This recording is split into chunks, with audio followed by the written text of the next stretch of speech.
After a 33-year leave of absence from his alma mater, I am pleased to present to you Dr. William Gates.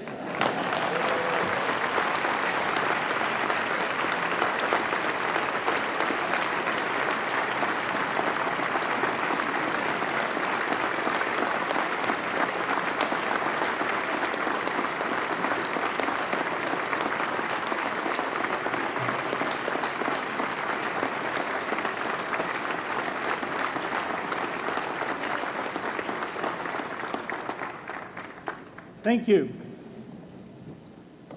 President Bach, former President Rudenstein, incoming President Faust, members of the Harvard Corporation and the Board of Overseers, members of the faculty, parents, and especially the graduates. I've been waiting more than 30 years to say this. Dad, I always told you I'd come back and get my degree.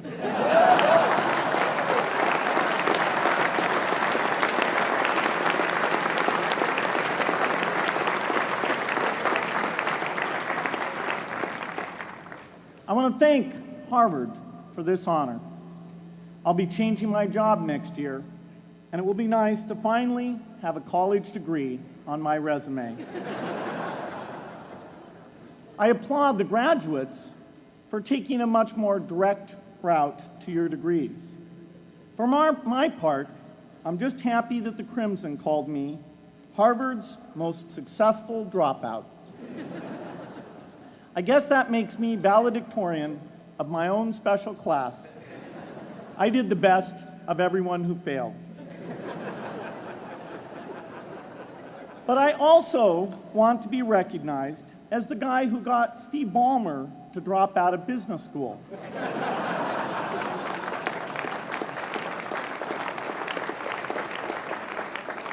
I'm a bad influence. That's why I was invited to speak at your graduation. If I'd spoken at your orientation, fewer of you might be here today.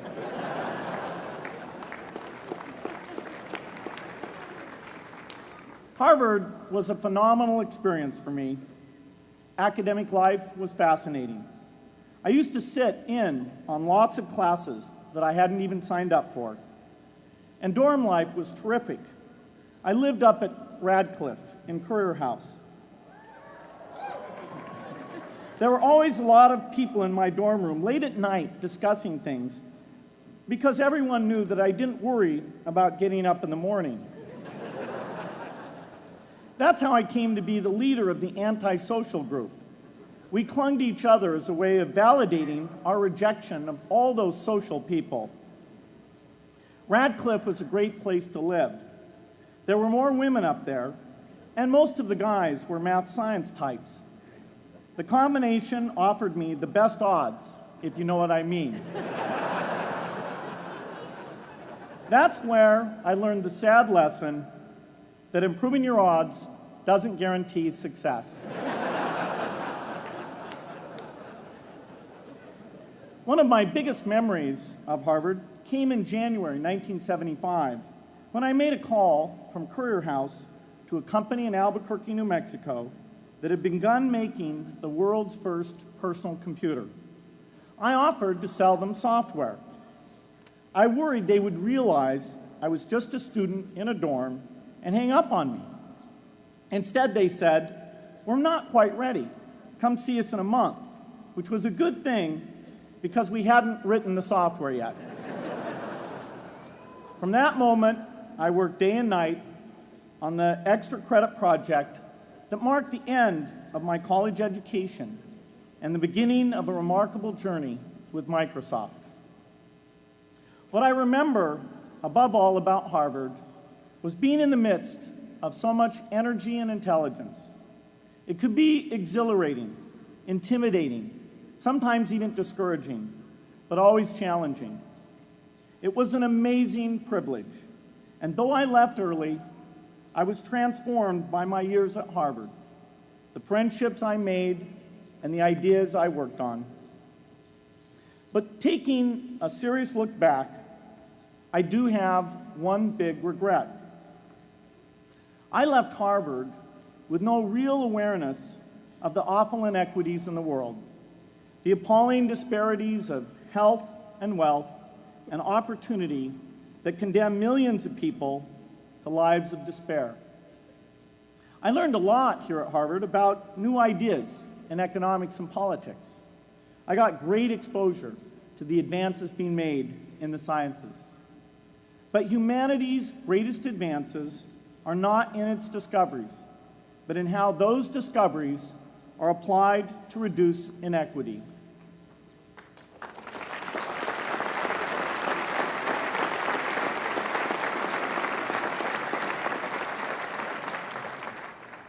Whether through democracy, strong public education, quality health care, or broad economic opportunity, reducing inequity is the highest human achievement. I left campus knowing little about the millions of young people cheated out of educational opportunities here in this country.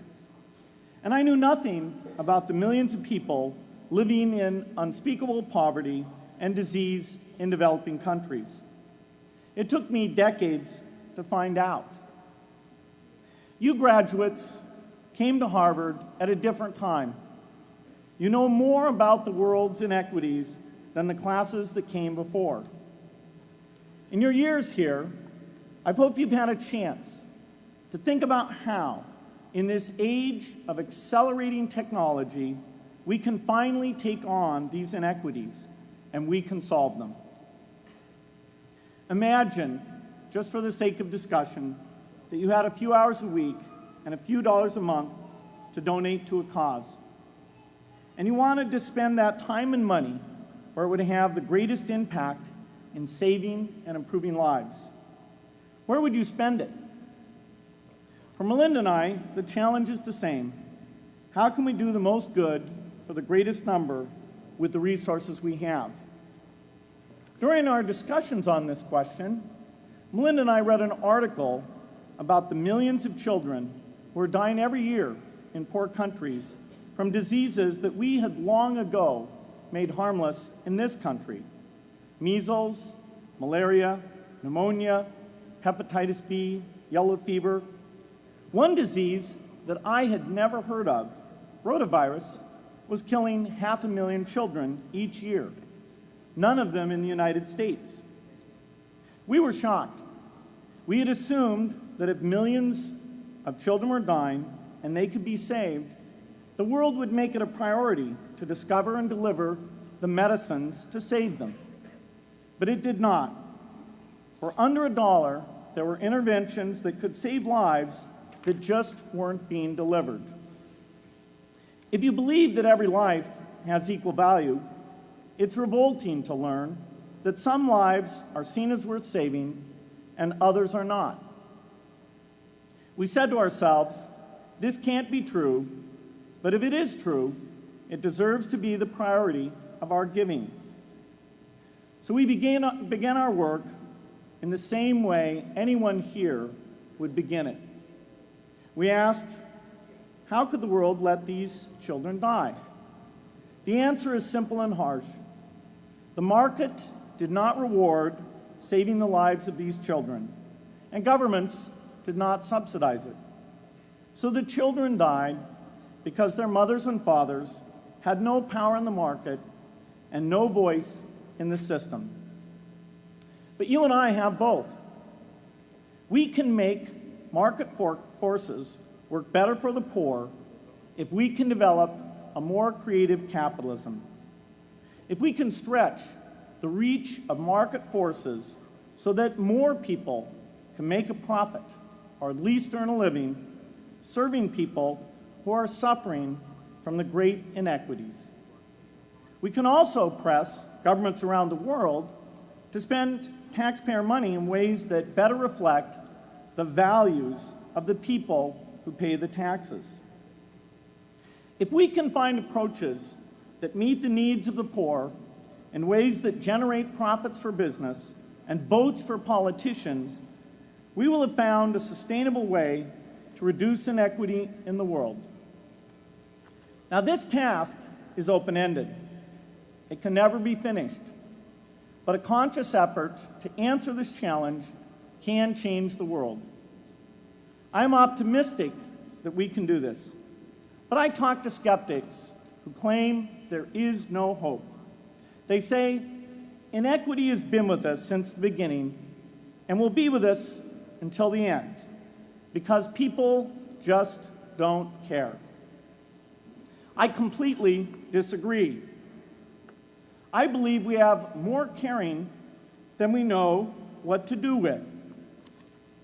All of us here in this yard, at one time or another, have seen human tragedies that broke our heart, and yet we did nothing, not because we didn't care, but because we didn't know what to do.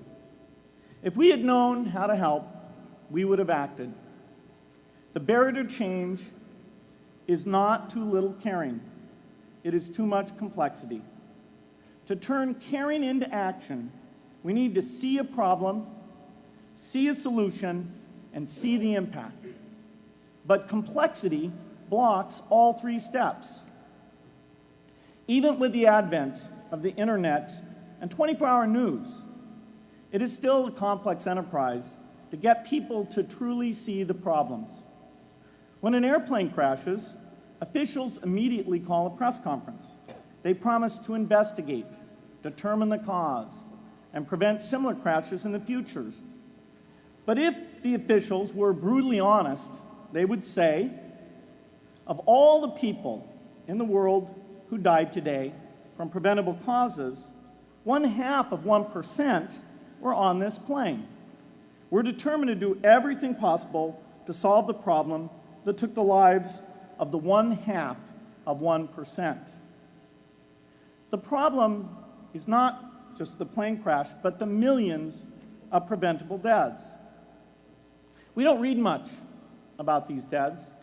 The media covers what's new, and millions of people dying is nothing new. So it stays in the background where it's easy to ignore. But even when we do see it or read about it, it's difficult to keep our eyes on the problem. It's difficult to look at suffering if the situation is so complex that we don't know how to help. And so we look away. If we can really see a problem, which is the first step, we come to the second step, cutting through the complexity to find a solution. Finding solutions is essential if we want to make the most of our caring. If we have clear and proven answers anytime an organization or individual asks, "How can I help?" then we can get action, and we can make sure that none of the caring in the world is wasted. But complexity makes it hard to mark a path of action for everyone who cares, and makes it hard for their caring to matter.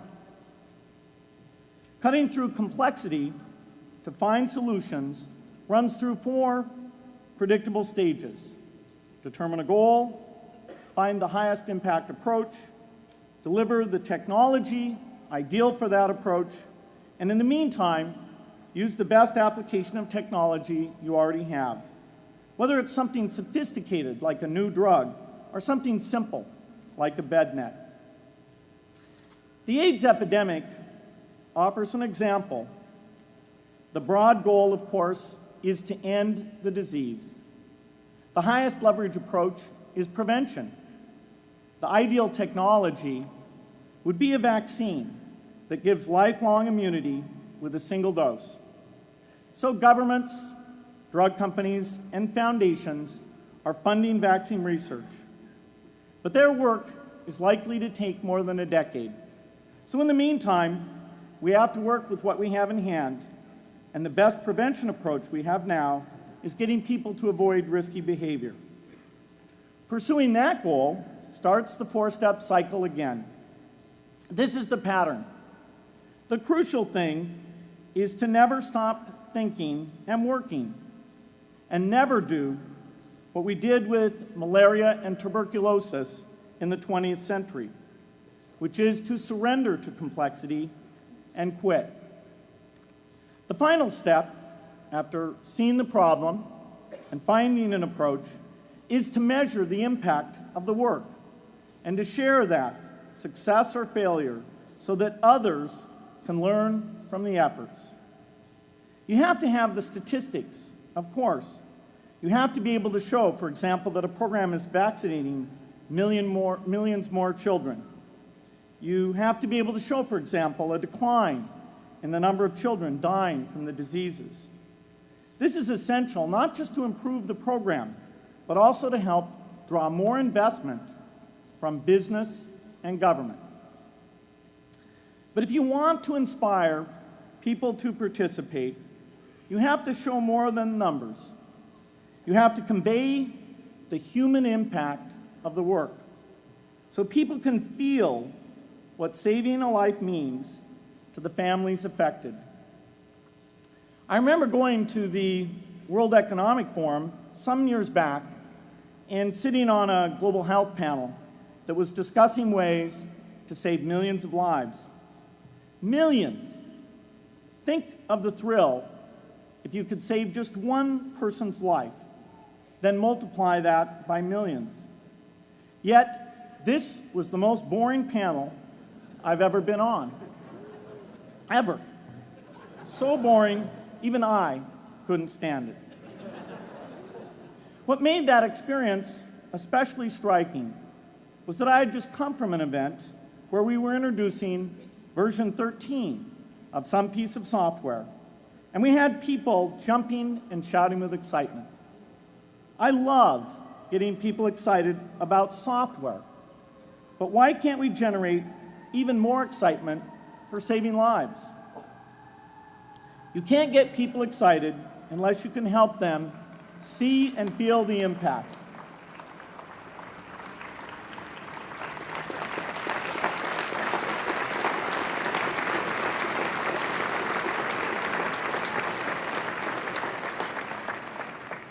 The way to do that is another complex question. Still, I'm optimistic. Yes, inequity has been with us forever, but the new tools we have to cut through complexity have not been with us forever. They are new. They can help us make the most of our caring, and that's why the future can be different from the past.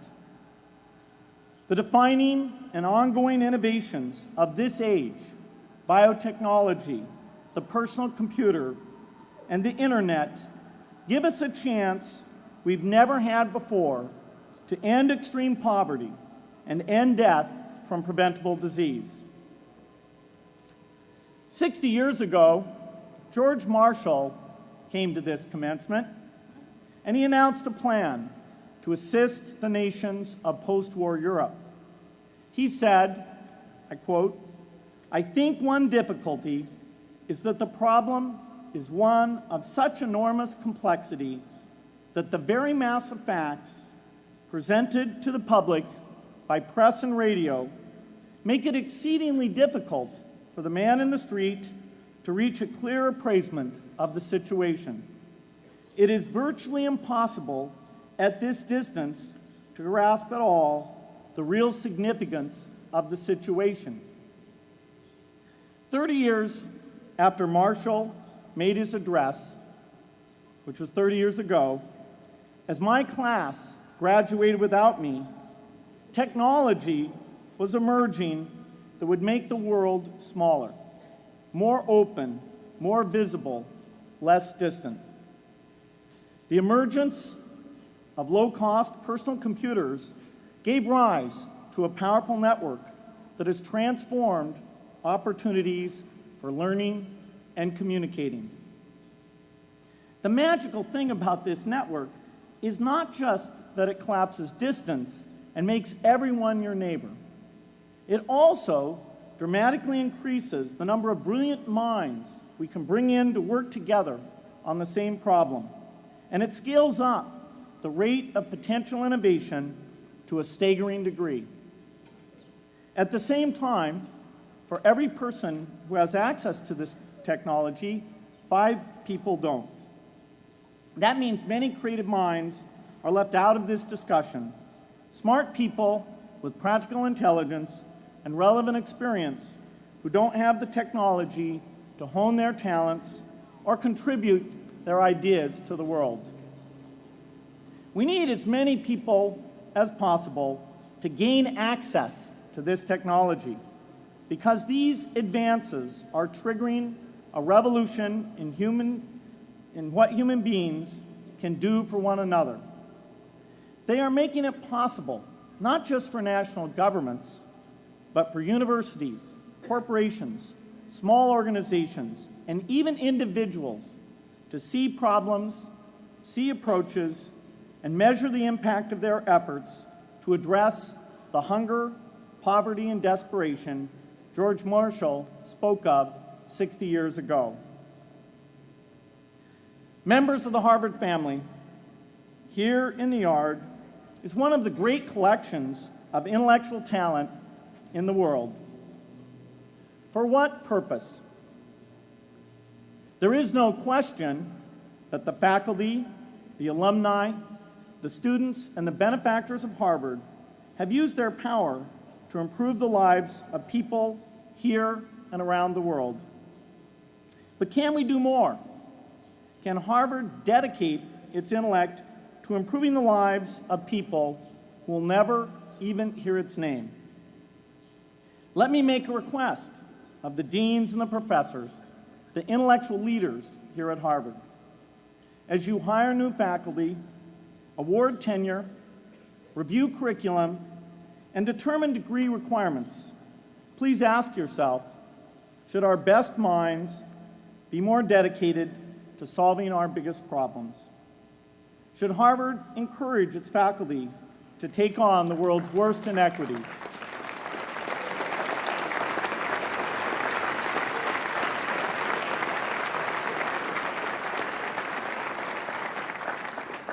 Should Harvard students know about the depth of global poverty, the prevalence of world hunger, the scarcity of clean water, the girls kept out of school, the children who die from diseases we can cure?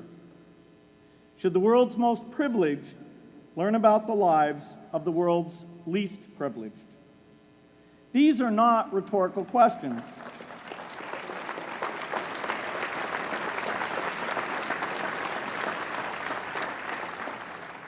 You will answer with your policies.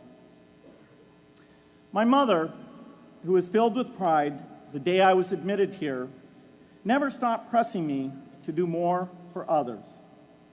A few days before I was married, she hosted a bridal event at which she read aloud a letter about marriage that she had written to Melinda. My mother was very ill with cancer at the time, but she saw one more opportunity to deliver her message. And at the close of the letter, she said, "From those to whom much is given, much is expected."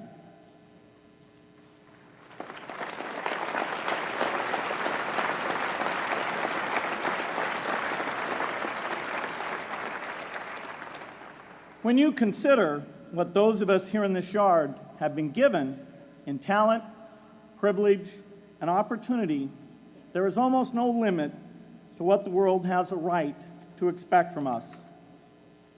In line with the promise of this age, I want to exhort each of the graduates here to take on an issue, a complex problem, a deep inequity, and become a specialist on it.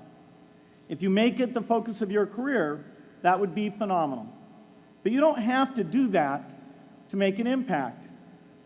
For a few hours every week, you can use the growing power of the internet to get informed, find others with the same interests, see the barriers, and find ways to cut through them. Don't let complexity stop you. Be activists. Take on big inequities. I feel sure it will be one of the great experiences of your lives. You graduates are coming of age in an amazing time. As you leave Harvard, you have technology that members of my class never had. You have awareness of global inequity, which we did not have. And with that awareness, you likely also have an informed conscience that will torment you if you abandon these people whose lives you could change with modest effort. You have more than we had. You must start sooner and carry on longer. And I hope you will come back here to Harvard 30 years from now and reflect on what you have done with your talent and your energy. I hope you will judge yourselves not on your professional accomplishments alone, but also on how well you have addressed the world's deepest inequities, on how well you treated people a world away who have nothing in common with you but their humanity. Good luck.